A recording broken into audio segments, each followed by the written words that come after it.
స్త్రీ ప్రభావము.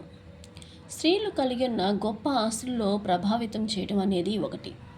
తన వ్యక్తిత్వం ద్వారా, మాటల ద్వారా తాను సంధించే ప్రతి వ్యక్తిపై ప్రభావం చూపగలుగుతుంది.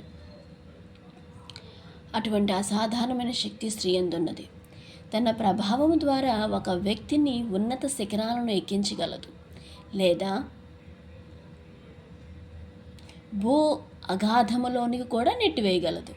తన చేతుల్లోని ఈ శక్తివంతమైన ఆయుధము గురించి స్త్రీ పలు పర్యాయములు అజాగ్రత్తగా ప్రవర్తిస్తుంది. బైబిల్ నందు యెజబెలు అను స్త్రీ దుష్ట ప్రభావమునకు ఓ మంచి ఉదాహరణ. సరే అండి, అసలు స్త్రీ ప్రభావం ఎవరి యందు ఎలా ఉందో చూద్దాం. స్త్రీ ఎవరి వెనుక నిలుస్తుందో వారి జీవితంపై ఒక ప్రభావాన్ని చూపుతుంది. మంచికైనా చెడుకైనా స్త్రీ ప్రభావం తన ముందున్న వ్యక్తిపై పడుతుంది. దేవుని సృష్టిలో స్త్రీ ఒక మహత్తరమైన శక్తి కలిగింది. అన్ని గుణాల్లో అందరి జీవితాల వెనుక ఆమె సహకారం అవసరం. అక్కరకు అనర్థానికి రెండు వైపులా సహకరించే స్త్రీ పాత్ర ఎంతో విశిష్టమైనది కదా. సత్ఫలితాలకైనా దుష్ఫలితాలకైనా స్త్రీ మరొక జీవితంపై చూపే ప్రభావం చాలా గొప్పది. దేవుని ఉద్దేశాన్ని మనం గమనిస్తే స్త్రీ ద్వారా ఎంతో ఉత్తమ ఫలితాన్ని సాధించాలన్నది ఆయన సంకల్పం. అయితే ఎవరి యందు దేవుని సంతోషము పరిపూర్ణమైందో ఆ స్త్రీనే సాతానుడు పట్టుకొని తన పథకాన్ని సులువుగా నెరవేర్చుకున్నాడు.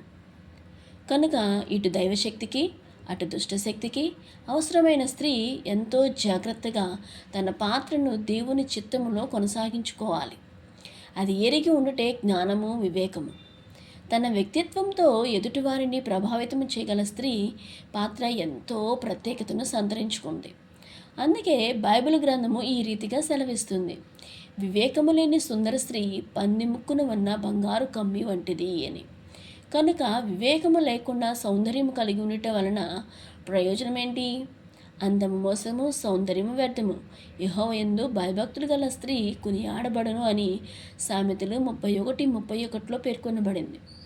అసలు వివేకానికి తోడైతే అది అద్భుతం, ప్రశంసనీయం.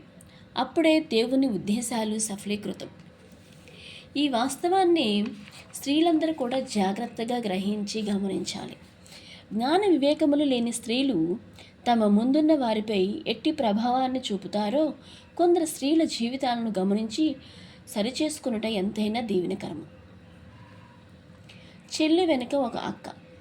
బైబిల్ గ్రంథంలో ఇరువురు అక్కా చెల్లెండ్లు ఉన్నారు. అక్కగా తన చెల్లి బాధ్యతను వహిస్తున్నప్పుడు తన అవివేక జీవితం యొక్క ప్రభావము తన చెల్లిపై పడి ఎంత నష్టానికి ఇరువురిని గురి చేసిందో గమనిద్దాం.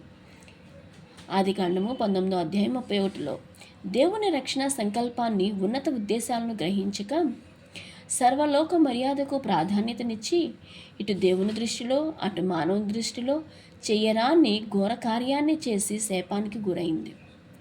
సొదొమ గొమొరాలు దేవుని ఉగ్రతకు గురి అయి దేవుని అగ్నిచేత దహించబడగా లోతు కుటుంబం మాత్రమే తప్పించబడింది. దైవాజ్ఞను మీరిన తల్లి ఉప్పు స్తంభమైపోయింది. తండ్రి, ఇద్దరు అక్కా చెల్లెళ్ళు మాత్రమే మిగిలారు.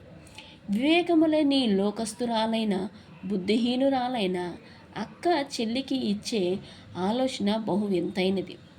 సర్వలోక మర్యాద చొప్పున మనలను పెండి చేసుకొని సంతానాన్ని పుట్టించే పురుషులు లేరు.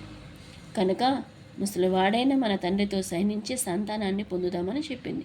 ఈ కుటుంబాన్ని అంతటిని అగ్ని గంధకం